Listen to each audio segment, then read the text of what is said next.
الحمد لله رب العالمين،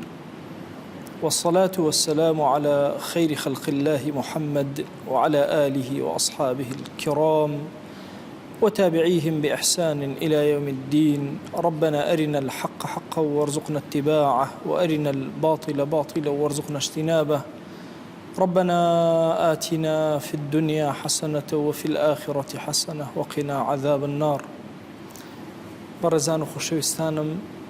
ئیمامی غەزالی لە بەشی چوارەمی کتێبەکەیە ئیحیا علوم الدین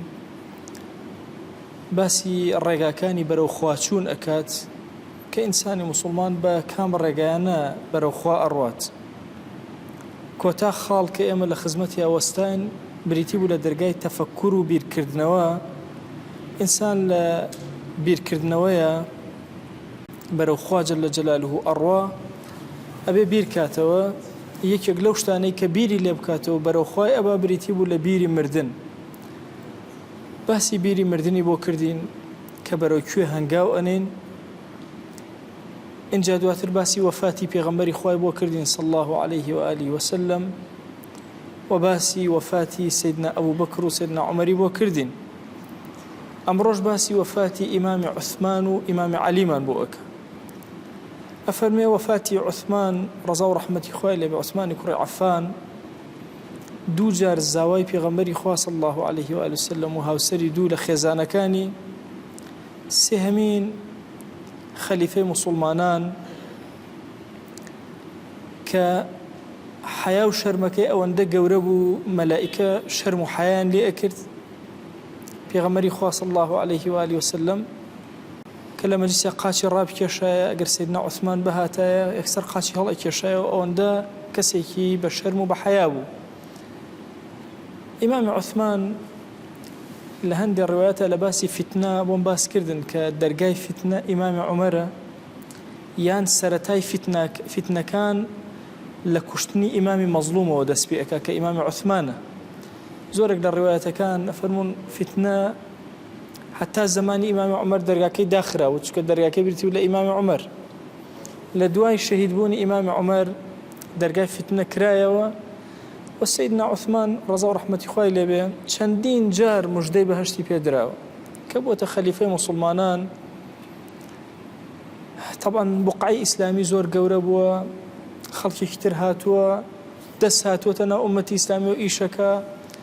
موسڵمانی گێل و داماویش هەندێکی شوێن ئەو دەسانە ئەکەی بەبێ ئەوەی بەخۆی بزانێ. هەمیشە لە دوای ئەو زەمەنەی ئیمامی عوسمانەوە هەموو کاتێوا بووە. فتنەکان وردە وردە لە دەرەوەی مەدینە دەستیان پێکرد، هاتنە ناو مەدینە. ئاژاوە گێڕەکان هاتوونە ناو مەدینە، خۆ یەکسەر ئیمامی عوسمان ئەیتوانی زاڵ بێ بەسەریان و هەمویان بکوژێ. بەڵام ئیمامی عوسمان پیاوێکی زۆر حەلیم و حەکیم بوو. ئەی فەرموو نامەوێ خوێن یەک موسڵمان لەسەر دەستی من بڕۆ، بەهۆی خلافەتی منەوە کەسێک بێتە سەبەبی کوشتن، کەسێ بکوژرێ. نائیلەی خێزانی ئەیگێڕێتەوە، ئەفەرمێ ئەو ڕۆژەی کە ئیمامی عوسمان تایە شەهید بوو، ڕۆژێ پێش ئەوە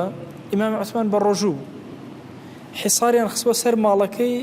نانەهێشت ئاویشی بۆ بڕۆ، تەنها ئاوی خواردن.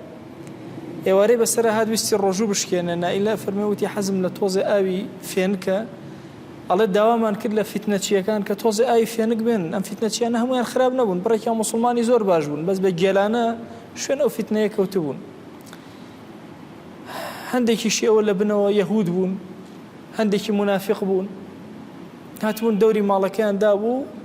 هەندێک گوماناتیان دروست کردبوو کە ئیمامی عوسمان خزمەکانی خۆی ئەکا بە خەلیفە، ئیمامی عوسمان پارە ئەدا بە خزمەکانی خۆی. ئیمامی عوسمان ڕەدی هەمویانی دابووە کە هیچ یەکێک لە خزمەکانی خۆم دانەناوە لەبەر خزمایەتی، لەبەر کەفاءەت، ئەوەی کە مکافێ بوو بێ هاوشانی هەڵی گرتبێ. اینجا پێم داوە ئەوەش کە پارەم داوەتێ یەک دینارم لە بەیت الماڵ نەداوەتێ. من خۆم پیاوێکی متەمەکینم، لەناو هەموو قوڕیشا کەس نییە بەقەدەر من دەوڵەمەند بێ، لە پارەی خۆم پێم داون. هەمووی ڕەد ئەکردەوە، بەڵام فتنەچیەکانەمایان قبوڵ نەئەکرد. داوای ئاوی کرد، ئاویان نەدایە، حەزی بە ئاوی فێنک بوو. ئەفەرمێ سەرخەوێکی شکان، ئێمەش خێزانی ئەڵێ زۆر هەوڵماندا ئاو پەیاکەین، حتا بە ئاومان پەیا کرد بەرەبەیان بوو. ئەڵێ هەڵماسان وتمان ئەلحەمدولله هەرچۆنێ بوو بە دزی و ئەوانە هەندێک ئەومان هێنایە ژوورەوە بۆ تۆ ئەو کە فێنکە و ئەڵێ کە هەستایە و سەیری ئاسمانی کردوتی تازە فەجرە ئەم ڕۆژە بێ بە ڕۆژوو بوو ناتوانم ئاوەکەی نەخواردەوە ڕۆژۆکەی خۆی نەشکە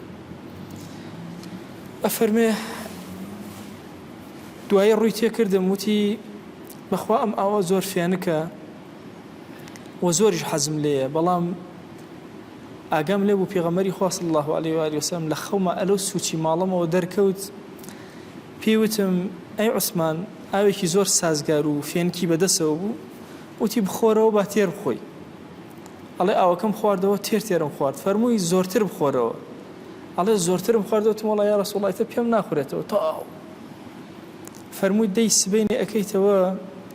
ئەگەر بتەوێ جەنگکەی خوا نەسڕەتت ئەداتێ محەقق بێ سەرەکەی وەسەلام فیتنەچیانە ئەگەر بشتەوێ ئێوارە لە لای من ڕۆژ و ئەشکێنی ئەڵێ اختیاری ئەوە ئەکەم کە ئێوارە لای پێغەمبەری خوا صلی الله علیه و سلم ڕۆژەکەم بشکێنم طبعا حبی ئەصحاب لەگەڵ پێغەمبەری خوا صلی الله علیه و سلم شتێک کە تەوەقع ناکرێت یعنی تەسەوور کە تۆ مەسەڵەن ئافرەتێ بێنە پێش چاوی خۆت برا و باوکو و خاوسەر و هەرچی کەسێتی بکوژێ تەنها ئەو چاوی پێغەمبەری خوا صلی الله علیه و سلم ببینە و هاواری وە ئەو بێنە پێش چاوی خۆت ئیمامی ئەبوبەکر باوکی بێت چەند باوکی خۆی خۆشەوە کە ئیمانە هێنێ ئەڵێ وەڵڵاهی پێم خۆشە دەسەکا بەگریان بۆ ئەگریە ئەی ئیمام والله حەزم ئەکرد باوکی تۆ ئەی پێغەمبەری خوا صلی الله علیه و آله وسلم ئاوا بهاتە مسلمان بووە بۆی دڵت ئیسراحەتی کردە لە کاتی هیجرەتە ئیمامی ئەبوبەکر ئەفەرمێ خۆشەویستمان ئەوەندەی ئەو خواردەوە هەتاوەکو من تێر ئاو بووم کە ئەو ئاوی خواردەوە من توونێتیم ئەشکە ئەمەم شێوازە مامەڵەیان ئەکرد لە خزمەتی پێغەمبەری خوا صلی الله علیه و آله وسلم فەرمووی إن القوم سينكرون عليك زياتر بياني قرستر أبي أم حصار الأسرد فإن قاتلتهم ظفرت أجر شرين لقلاكي تجنيان لقلاكي توزالبي وإن تركتهم أفطرت عندنا أجر بيت وازيان لي بهني للاي إيم الرجوع كد أشكيني ما دام لخدمة في غمري خويا أبو صلى الله عليه وآله وسلم وواشي فرمو وإسش تونيمنية أو آبي دامي أفرمي ألو الرجاء هاتنا بيشو هاتنا سرسري وشهيد ينكر طبعا إمام شهيد بونكي دەرگایەکی زۆر گەورەیە یعنی لە دوای ئەو دیقەت بدەن هەتا ئەمڕۆژ لە زمانی ئیمامی عومەرە یەک کەس جورئەتی نەکرد ڕخنەی لە ئیمامی عومەر بگرێت یعنی هەتا ئەمڕۆژ مسلمانان کە گەورەیەکیان تیا دروستە بێ هەمویان زمانی لێ ئەکەنەوە ئەوە سەرچاوەکەی ئەو فیتنەیە سەرەتای ئەو فیتنە پێغەمبەری خوا صلی الله علیه و آله وسلم فەرمووی دوعام کرد لای رب العالمین کە دوژمنی ئەم قەومە لە خۆی نەبێ دوعاکەی قبول نەکرد دوژمنەکە لە خۆمانە دائیمە لە ئومەتی ئیسلامی نەفەرێک لە ئومەتی ئیسلامی بێتە سەبەبی شکانی ئومەتی ئیسلامی بۆیە ئەم فیتنەیە سەرەتایەکی زۆر خەتەر بوو و دەرگایەکی زۆر شەڕی گەورە بوو لەسەر ئومەت هەتا ئەمڕۆ بۆیە هەر خەلیفەیەک لە دوای ئیمامی عوسمان هاتبێ بێ ڕەخنە نەبووە کە خەڵک ڕەخنەی لێ نەگرێ بێ دوژمن نەبووە یعنی تۆ بیرکەرەوە پیاوێکی وەکو سەلاح الدینی ئەیوبی دوو جار محاولەی کوشتنی ئەکرێ هەردوو جار لایەن شیعەوە یعنی لەناو ئومەتە بەردەوام ئەم مەشاکلانە هەر هەیە مهما كان کەسەکە عادل بێ مهما كان نوڕەدین مەحموود یەکێکە لەو سەرکردانەی کە ئەڵێن ئەگەر لە خولەفای ڕاشدین کەسێکی تر حیساب کرایە نوڕەدین مەحموود حیسابە کرا نوڕەدین مەحموود زۆرێک لە جیهانی ئیسلامی لەگەڵیان نەبوو و زۆرێکی تر سەیف الله قوتس سەیری حیاتی ئەەکەی لە 11 مانگە ئومەتی ئیسلامی یەک خستەوە تەتار و مەخۆلی شکان کەچی دوای بەدەستی مسلمانان شەهید کرا بۆ ئەم فیتنەیەکی زۆر گەورە بوو بەڵام هەدەفەکەی ئیمامی غەزالی لێرە چییە بیرکەرەوە ئیمامی عوسمان ئەمەندە نزیکە لە پێغەمبەری خوا صلی الله علیه و آله وسلم وفاتەکە ئەڕۆ شەهید دەبێت ئەم فیتنە گەورە ڕووەکاتە ناو ماڵەکەی ئەچن ناو ماڵەکەیەوە خێزانەکەی لەگەڵیان شەهید دەکەن عەبدێکی لەگەڵیان شەهید دەکەن جارێکی لەگەڵیان شەهید دەکەن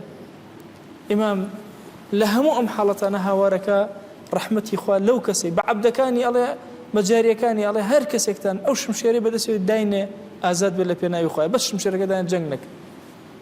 بۆی ئەم فیتنە ئەوێ بیکوژێنێتەوە خوێنی موسڵمان نەڕژێ بەڵام کۆتایی بە خۆی دێت و خوێنی خۆی ئەڕێژ ئەفەرمێ کاتێک کە ئیمامی عوسمان شەهید بوو گەڕان بەناو ماڵەکەیە سەیریان کرد شوێنێکی هەیە شوێنی پارە هەڵگرتن خەزێنەیەکی زۆر گەورەیە شتی زۆریشی تایە بەڵام سندوقێکی زۆر داخراوی تایە وتیان ئەمە دیارە شتێکی زۆر گرنگی تایە بە ئەم سندوقە بکەینەوە بزانین چ خەزێنەیەکی لەناو ئەمە داشاریەوە شاردوێتیەوە ئەڵە شکانیان کردیانەوە سەیریان کرد پارچە پێستەیەکی تایە لەسەر ئەم پارچە پێستەی ئەم وەسیەتە نووسراوە هذه وصية عثمان أما وصية عثمان بسم الله الرحمن الرحيم بناوي خواي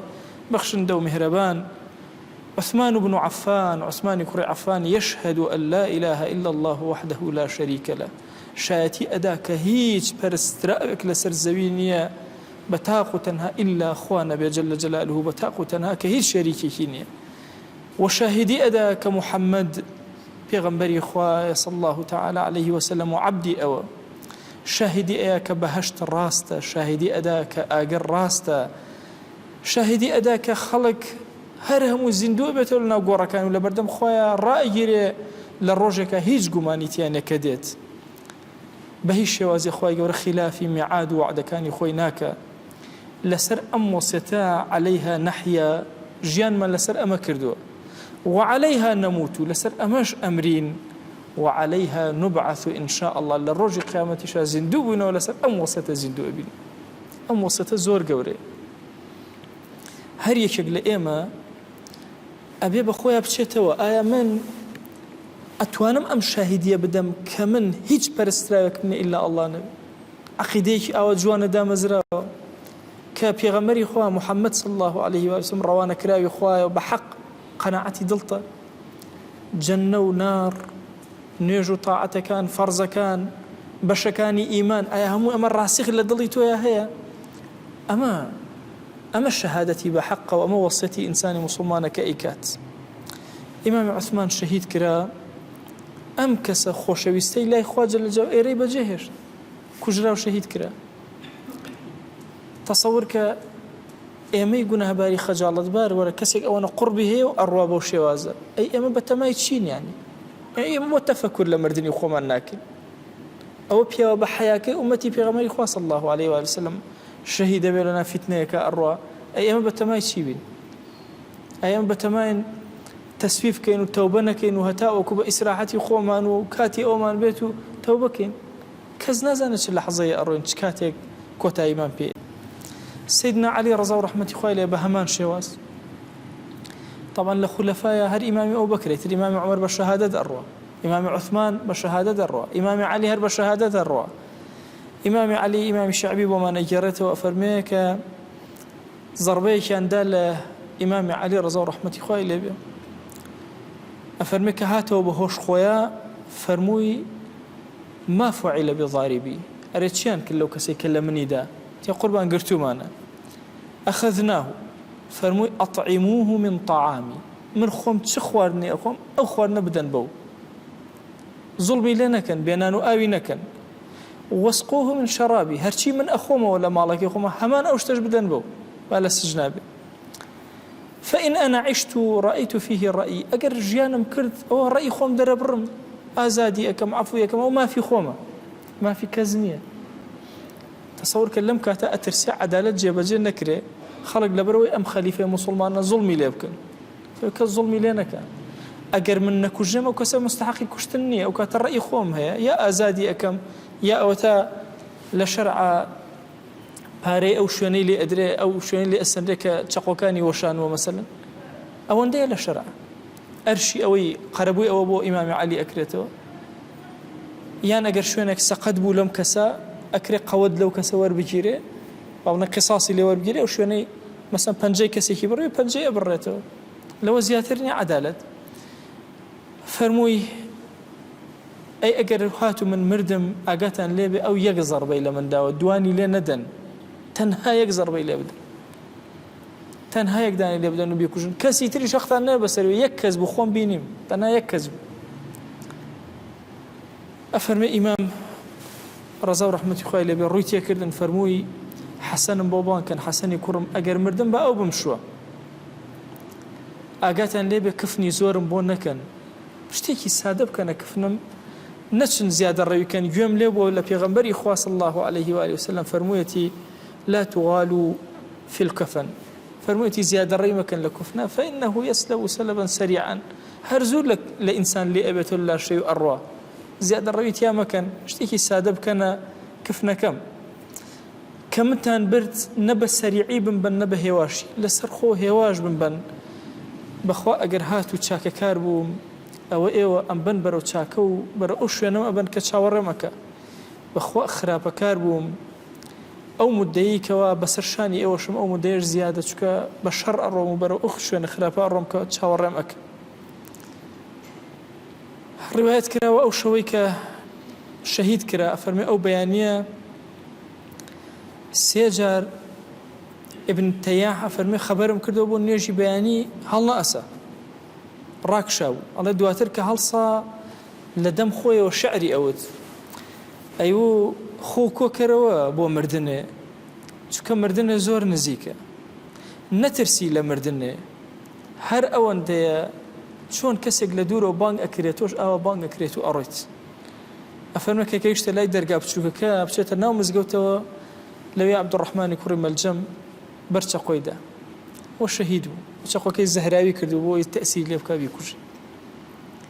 تەسەوەر کە دڵی خەبەرێکی دابوو ئیمام بۆیە زۆرێک لە پیاوچاکان لە کۆتایی ژیانیانە ئەوەندە لە خواوە نزیکن هەز بە قڕبی مەریگیانەکەن و ئیمامی عەلی ئەو شعرە لە خۆ ناڵێ کە لە ڕوایەتەکە هاتوو دیارە یان بە خەوێک یان بە شێوازێکی ئیلاهی کە ئیلهام ئەکات بە ئیلهامێک خوای گەورە تێگەیانەوە کە عەبد تۆ ئەگەڕێتەوە لایم چونکە پلەکانی ویلایەت زۆر گەورەیە عولەما هەموو متفقن کە سەرۆکی وەلیەکان بریتە لە ئیمامی عەلی زۆر قەریبە لە ویلایەتە زۆر گەورەیە بۆیە مەسلەی ویلایەتی ئیمامی عەلی و قوربی گەورەی گەیانوێتە ئاستێکی ئەوە کە هەست بە مردنی ئەکا پێش مردنی و زۆرێکی تر لە ئیمامە گەورەکان لە درێژایی مێژووە هەست بەم قوربی مەرگیان کردووە و کۆمەڵە کەلیماتیان لە ئەخیری عومریان ئاوتووە کە ئەو کەلیماتانە دەلیل بوون لەسەرەوەی کە ئەم کەسە کۆتایەتی وەلای خۆشمانە لە وڵاتی خۆشمانە زۆر کات پیاوانی گەورە هەبوون کە وەفاتیان کردووە پێش ئەوە هەستیان کردووە دەرکیان کردووە وەسیەتیان کردووە جارێکی لە خزمەتانە عەرزم کردووە ماوەسە مەلا بەهای گەورە ئەفەرمێ لە ماوەسابکەی مدەڕیز ئەگێڕێتەوە ئەفەرمێ پێش ئەوەی وەفات کە نوێژی بەیانی خواحافیزی لە خەڵک کرد گردن ئازایشی لە خەڵک کرد تا ماوەسە مەلا بەهای گەورە ئەکاتە باپیری ماوەسە سەلاحەدین محەممەد بەهائەدین و ئیمامی گەورەی خانەقای بیارە بووە ئەفەرمێ کاتێک کە وەفاتی کرد کفنەکەشی بۆن خۆش کرا و حازر بوو قبریشی لێدا بوو بۆ خۆی هەر حازر بوو قبرێکی کە چەندین قورئانی تیا خوێندبوو و ئاوەکەشی شلەتیان کردو و حازری کردو بە سابوون و هەموو شتێک بۆی بشۆر و بە هەموو خەڵکی شیوت و خواحافیزی لێکن و گردن ئازایی لێکردن ئەڵێ حتا هەندێک کەس ئەیان و کوڕە مەلا بەها لە خۆ قسەکە ئاگای لە خۆی نەمەوە لەم پیرە کاتێک خواحافیزی ئەکردەوە بینەما ئاگاشی لێ بوو ئەشیزانی و خواحافیزی شتەکانشی حازر کرد و کۆتاییشی پێیان مردن حەقیقەتێکە چاوەڕێی هەمومانەکە عەزیزان یەکێک لەو شتانەی زۆر تەفەکوری تیا بکەین مەسەلەی مردنە ئێمە هەمومان ئەڕۆین ئێرە بەجێ هێڵی ئیتر عومرەکەت چەندێکە بیستی ترە ماوە دەی ترە ماوە دوی ترە ماوە لەحزەیەکی ترت ماوە نازانین باشترین کەس ئەو کەسەیە خۆی ئیستعداد کردو خۆی ئامادە کردو ئەوێ فعلەن بەرەو پیری خوا جەل جەلالوهو بڕۆ چەند خۆشە ئینسان لە سەرمەرگیا زۆر ئارام بێ بەدڵ بەرەو حوزوری خوا بڕۆ ینی بڕواکەن ماوەسە سەعیدی نوورسی ڕەزا و ڕەحمەتی خوای لێبێ لە کتێبی بیمارانە باسێک لەوە ئەکا کە ئینسان ئەگەر ئێرەی بەجێهێش باشە دۆستەکانی ئەوەی زۆرترە هی ئێرە ینی تۆ بیرکەرەوە چەند کەس لێرە هەیە چەندێک لەوێ هەیە بەجێ ڕۆشتون ئەوانە هەموو چاوەڕێی تۆ ئەکەن ئەزانی چەند کەس لە باو باپیری تۆ خەڵکی ساڵح چاویان لەم وەچەیەتی چووکە هەر چاکەیە بکە ئەوانی لێ مستەفید و سودمەندن ئێمە وا تەسەوور نەکەین کە ئینسانی موسڵمان ئەمرێ انقطع عمله إلا من ثلاث أو ولد صالح يدعو له ئێمە بە زوان نەزانین کوڕی خۆتە کوڕی کوڕەکەت وەچەکەت پشتەکانە بۆ خوارەوە هەمووی ئیحسانێک ئەکا هەمووی ئەگەڕێتەوە بۆ تۆ وكان أبوهما صالحا بخوا استشو نوێژێکی تۆ ذکرێکی تۆ نوێژێکی جەماعەتی تۆ ڕنگدانەوەی لەسەر وەچەکانە ئەبێ ئەجری وەچەکانە یێتەوە سەرەوە بۆ تۆ چۆن تۆ ئەچیتە خوارەوە ئەوانیش بەو شێوازە چۆن لە قیامەتە چۆن ئەچیتە بەهەشتەوە هەندێک جار وەچەیەک شەفاعەتەکە بۆ سەرەوە ئەچیتە بەهەشتەوە لەگەڵ کێیە ومن صلح من آبائهم لە باو باپیرە کێ صالح بوون ئەوانە هەر هەموو پێکەوە ئەچن ناو بەهەشتەوە بۆی ئینسانی موسڵمان ئەگەر لەسەر ئەم خواناسی و ئیستیقامەی هەبێ لەسەر ئەم تاعەت و دینداریە بەخوا کە ئێرە بەجێ ئێڵێ زۆر سەری بەرزە زۆر بەخۆشی ئێرە بەجێ ئێڵێ تەسەور ئەکا باوکی خۆی ئەبینێتەوە دایکی خۆی ئەبینێتەوە خزم و کەسوکاری خۆی ئەبینێتەوە باو باپیری ئەبینێتەوە خۆشەویست و ڕەفیقەکانی ئەبینێتەوە سەری ئەم زەمەنی جەفایی ئێمە مەکەن تەوان ئێمە لەم زەمەنە دیقەت ئەدەی هەموو هاوپیشەکان ڕقمان لە یەکتر ئەبێتەوە چونکە لە ڕۆحی دین تێ نەگەیشتین مەلاکان لەگەڵ یەکترە شێخەکان لەگەڵ یەکترە داعیەکان لەگەڵ یەکترە مسلمانان لەگەڵ یەکترە ئەهلی مزگەوتێک لەگەڵ یەکترە مەلای هەڵەبجە ماسامکەی مدەڕزە فەرمێ لە مزگەوتی پاشا کۆبوونەوە هەر هەمویان با خەبەریان نارد هەچی مەلایە کۆبێتەوە ئەڵێ هەر هەموو کۆبوونەوە پەیمانیاندا پەیمانەکەیان چی بوو ئەڵێ وعدیاندا لە بەردەم خوایە کە کەسیان بەبێ ئەویتریان نەچنە بەهەشت ئەبێ هەمویان پێکەوە بڕۆن تەسەور کە سەری ئەم ڕۆحە پاکەکە و ئەم دینداری و خواناسیەکە پێکەوەمانەوە خوایان بەخوا ئەگەر هیچێکمان جیا بمێنە قبوڵی ناکەن یا ئیلاهی هەمووان پێکەوەمانە بچین بۆ بەهەشت ئەفەرمێ وعدیاندا کە لە ئاخیرەتیشە ئەگەر یەک دانیان لێ بەجێ بمێنە یەک دانە نەچنە ناو بەهەشتەوە هەتا ئەو دانەیەشیان خوا بەر شەفاعەتی ئەخەو لەگەڵیانە ئەڕۆ سەری ئەم ڕۆحیەتە پاکەکە وەرە بەخوا ئیمانداران ئەبێ ئاوابین لەگەڵ یەکترە ئەهلی مزگەوت ئەهلی گەڕک ئەهلی کوردستان ئەهلی ئیمانی ئەم زەمانەی خۆمان ئیبن تەیمیە ڕەحمەتی خوای لێبێ فەرمێ هەندێک گوناهی سەرشانی ئینسان هەیە خوا قەت لێی خۆش نابێ ئیلا بە دوعای ئیمانداران لێی خۆشە بێ تۆ لێرە وەڵێ اللهم اغفر للمؤمنين والمؤمنات هەرچی ئیماندار هەیە لەسەر ئەم کوڕەی زەویە ئەم دوعای تۆ شمولیەکە و هەندێک گوناه بەسەرتەوە هەیە بەو کەلیمەیە خوای گەور لێتە بورێ عەبدێکی ڕەشپێستی غەیرە زمانی تۆ لە سوچێکی دووری دنیا لە ئەفریقایەکی زۆر دوور کەس ئاگای لێ نەدەستی بەرز کرد و فرمێسێک بەچاوێتە خوارەوە اللهم اغفر للمؤمنين والمؤمنات تۆ ئەلێرە سوودی لێ وەرەگری تۆ لێرە هاوارەکەی خۆی هەرچی ئیماندار هەیە عەفوی کە ئەو عەبدە ڕەشپێستە لەو دوورەوە رب العالمین ڕەحمەت بەسەری ئەبارێنە و عەفوی ئەکە وی ئێمە ئیماندار لە بابەتی مردنە کە ئەڵێن تەفەکر لە مردن ئەکەین و هەمیشە لە پێش چاومانە ئەوە نییە لە مردن ترسی لە گوناه هەمە ترسی مەگەر نا زۆر بە سادەیی بەرەوخوا ئەڕۆین بەخوا زۆر لەمە ئاسانترە کە ئێمە خۆمان تەوەقوعی ئەکەین ئەگەر ئەهلی مزگەوت و ئەهلی دین و خەیر و خواناسی بین خوای گیان داوات لێ ئەکەین بە ڕەحمەت و بەزەی خۆت لە گوناهەکانمان ببوورە یا رب العالمین یا ربی خوایە بمان گێڕە لەو عەبدانەی لە سەرمەرگا لێ ئەڕازیدی یا رب العالمین خوای بمان گێڕە لەو عەبدانەی کە مەلائیکە لە سەرمەرگا موژدەی بەهەشتیان ئەدەنێ یا ئەکرەم الئەکرەمین خوای داوات لێ ئەکەین بە ناوی جوانت وەصیفەتی بەرزە بە ئیسمی عەظەمت لە گوناهی سەرجەم ئیمانداران ببوورە یا رب العالمین خوای داوات لێ ئەکەین ئیماندارانی ئومەتی ئێمە و تەواوی ئومەتەکانی تر یا ئیلاهی لە گوناهی هەر هەمویان ببوورە یا رب العالمین یا ربی خوای لە گوناهی مردوەکانمان ببوورە خوای لە گوناهی دایک و باوکمان ببوورە یا ئیلاهی لە گوناهی براو خوشەکانمان ببوورە یا ئیلاهی داوات لێ ئەکەین لە گوناهی خێزان و هاوسەر و مناڵمان ببوورە لە گوناهی باو و باپیر و وەچەکانمان ببوورە یا ئیلاهی لێت ئەپاڕێنەوە لێت ئەلاڵێنەوە لە گوناهی دراوسەکانمان ببوورە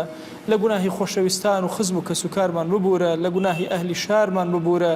ئەوانەی مافێکیان لەسەرمانە خوای لە گوناهیان ببوورە یا رب العالمین یا ربی خوای گوناهێ بە ئاشکرا کردومانە عەفومان کە گوناهێ بە پەنهان کردومانە عەفومان کە گوناهێ نەمانزانی کردمان عەفومان کە گوناهێ زانیمان و کردمان عەفومان کە یا ئیلاهی داوات لێ ئەکەین بە ڕەحمەت و بەزەی خۆت بە ئومەتی پێغەمبەری خوا صلی الله عليه وسلم حسابمان کە بە شوێن کەوتەی ئەو قبوڵمان کە لەژێر سێبەری ئاڵای ئەوە حەشرمان کە بەر شەفاعەتی ئەومان بخە خوای داوات لێ ئەکەین سڵاوی ئێمە بگەینە پێغەمبەری خوا صلی الله عليه وآله وسلم یەک ناومان لە خزمەتیا بێنە یا ئەکرەم الئەکرەمین سڵاوی ئێمە بگەنە ساداتی ئەم دینە یا رب العالمین یەک ناومان لە خزمەتیانە بێنە سڵاوی ئێمە بگەینە ئەنبیا و صدیقین و صالحین و شوهەدا یەک ناومان لە خزمەتیانە بێنە یا ئەکرەم الئەکرەمین یا ربی خوای داوات لێ ئەکەین گرفتەکانمان بۆ چارەسەرکە مەشاکیلمان زۆرە لە دنیا یا ئیلاهی هەمووی بەرزەکەینەوە بەلای تۆ صاحبی هەموو شتێکی چی بۆ دین و دنیامان باشە پێمان عەتاکە یا ئەکرەم الئەکرەمین خوای ئێمە زمانمان کولە لە دوعایە بە زمانی پێغەمبەری خوا صلی الله عليه وآله وسلم دوعا ئەکەین یا ئیلاهی هەر چاکەیەک ئەو خۆشەویستەمان لە هەموو عمریا داوای لێ کردووی ئێمەی خەجاڵەت باریش داوات لێ ئەکەین یا ئیلاهی پێمان ببەخشۆ پێمان عەتاکە هەر خراپەی ئەو خۆشەویستەمان لە هەموو عمری ئەپەنای پێگرتووی ئێمەی گونەهباریش پەنات پێ ئەگرین یا ئیلاهی پەنامان بدە یا رب العالمین